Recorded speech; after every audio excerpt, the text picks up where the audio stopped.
maiksi panahon lamang na ang temang ito ay ating pinaggulay-gulayan.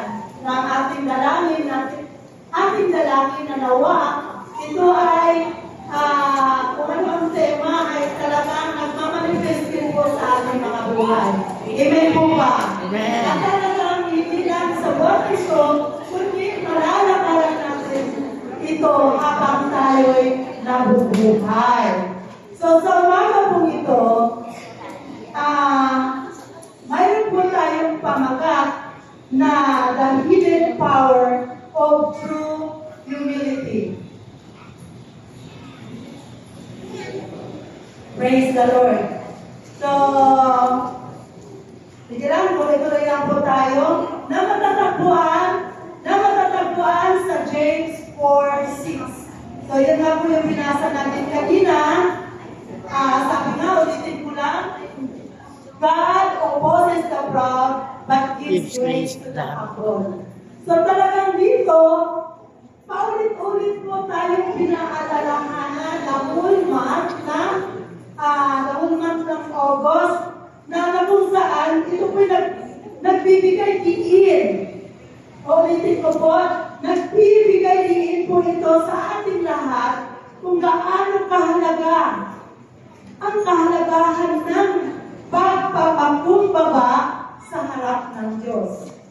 Kasi talagang sa pamagat po natin, the hidden power of true humility. So nakikita natin na mayroon po talagang power. There is power in humility, of being humble. Nakakatuwa po ang Diyos, mahal tayo talaga.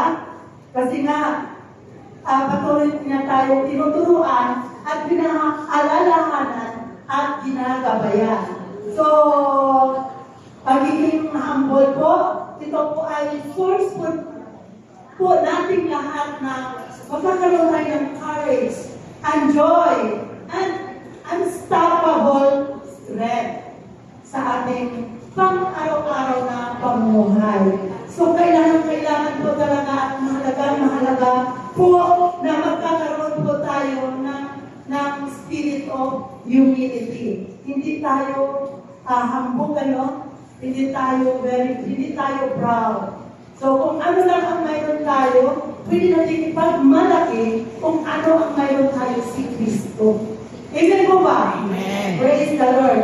Kaya sa ating introduction, sabi dito, true humility is not about thinking of yourself less and trusting God, but trusting God more. So talagang hindi ka nag-iisip kung hindi mo iniisip kung yung ano mayroon ka, hindi mo pinagyayabang. You're thinking of yourself less and thinking of God more. So trusting God more. So yun po ang ibig sabihin ng humility. Hindi ibig sabihin na mananahimik ka lang sa gilid, sa sulok. Hindi ka magsasalita. So, iba po yun. Sabi nga sa nabasa ko, dito daw sa atin, di ba meron tayong halaman na makahiya? Tama po? So, pag tinatans po natin yun, biglang titiklop. Biglang kaya nga po. So, hindi dapat daw tayo gano'n. Isang sundot na iiyakan na ayaw mo na magpatuloy. Sa English yun, di ba? Shy. Ano ba yun? Shy lang. Kaya, sa ating mga tao, shy type, basta makahiya. So, talagang wala pa tayo, hindi dapat tayo ganoon. So, meron mga misconception. So, tatlo po ito, and then bago tayo mag-proceed para maunawaan po natin maunawaan po natin lubos ang ating pag-aaralan, pag-uusapan, pagpupulayan sa mga po ito. Una-una, ito po yung misconception, Humility makes a person unhappy and Miserable. Totoo, hindi. Yung humility daw, it makes a person unhappy. True or false? False po yun. Dahil ang true humility talaga, it frees you. Ito po ay, it gives us freedom. Bakit ba bakit po? Kasi ang pagiging humble po, bigay po ng Diyos siya sa atin. Siyempre, hindi po yung nagbibigay sa atin ng kalungkutan. Doon po tayo hinuhubog at huhubugin ng Diyos para sa kalulatihan niya. Hindi po yung magbibigay sa atin ng hirap. Kaya, true humility, it frees or it gives us freedom. Yung mga masasayahing tao, karamihan din dyan, ay mga makron din po yung mga tao niyo. So, babantayan natin ang ating mga sarili. At gaya ng sinabi ko kanina, yung isang makalingang halaman, hindi po tayo gaya noon. Amen. Praise the Lord. So, pangalawang misconception po ay humility makes you fearful and timid. Hindi po ito nagbibigay sa atin ng takot. Sabi nga, mayroon akong isang kaibigan na natatakot. Kasi tuwing pag tinuturo ako na natatakot talaga ako, ayaw kong tumayo kahit alam. Sa klase, gano'n. Kaya naalala ko pinag-aralan ko ito, na naalala ko na ito pala is less trusting God.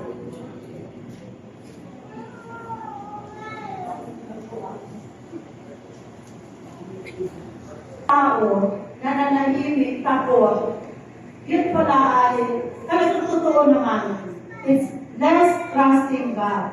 So humble people, lean on Him, mag-lean on kay Lord, and He becomes their source of strength. So talagang pagka ang isang tao ay mayroon po talaga tayo nagtitiwala ng lubos sa ating Panginoon, nagiging siya ang ating kalakasan. Kaya, once again, mali po ang kasabihan na ang pagiging humble, it will make us fearful and timid. Dahil ang pagiging humble ay nagbibigay po ito ng courage and strength.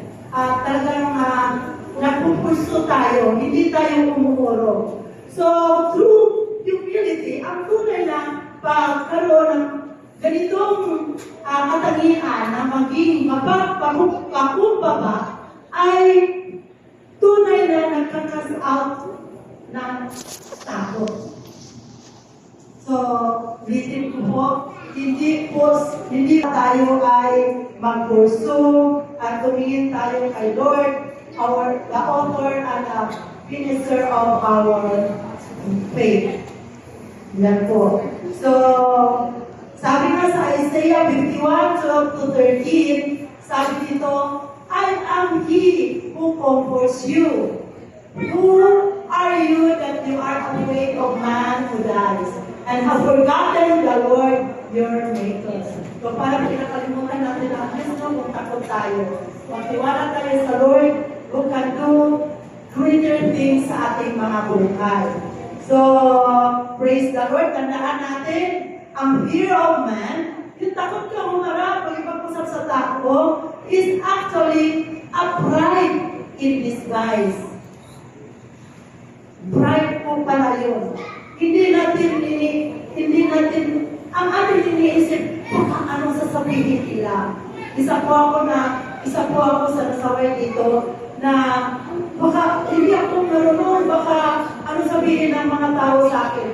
Pero yan pala po, masakit, pero yun ang katotohanan. It's pride in disguise sa ating mga buhay. Na yan po ang itinatanim ng kaaway. At yan ang gusto niya upang hindi tayo tumayo. Hindi natin Hindi tayo magtuloy-tuloy. Mananahimik ka lang. Hindi ka makamit ng lubusan ni Lord. So, yun po. Yun yung worry natin kasi palagi kung anong sasabihin ng iba, anong mangyayari. So, let us trust God with all our hearts po talaga. So, yun po. Ang pangatlong misconception, ito po, humility makes a passive and weakens achievement. Sabi sa 1 Corinthians 15:10, by the grace of God, I am what I am. I work harder than any of them, though it was not I, but the grace of God that is with me. So, hindi totoo na nakapag-weekend sa atin ang pagiging humble. But by the grace of God, ang Lord po talaga, ang siya yung grace ni Lord po talaga, yung kanyang habang awa sa ating mga buhay. Yun po ang mananalig sa ating mga puso. So, hindi natin isipin na nag-weekend yan sa atin. Bagkos ito po talaga ay nagbibigay sa atin ng kalakasan. May tanong po ako, bakit po kaya ang humility hindi po kasama sa fruit of the Holy Spirit? Yung humility. So dahil, nung pinag-aralan ko po ito, kasi ang humility is not a part of the Holy Spirit because